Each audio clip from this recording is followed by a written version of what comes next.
Hello guys and welcome back to the channel. In this video, I'm going to show you how you can send PDF by email on iPhone. So let's get started.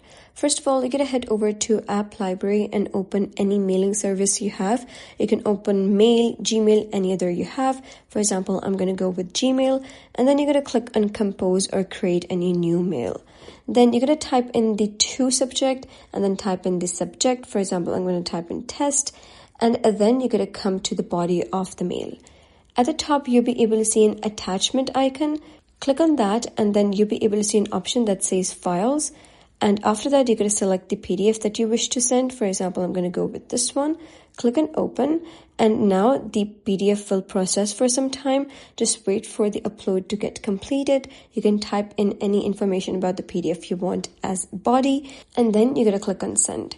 So that is how you can send PDF by email on iPhone. So if you found this guide helpful, please consider subscribing and leaving a like. It really helps me out, and I'll see you next time.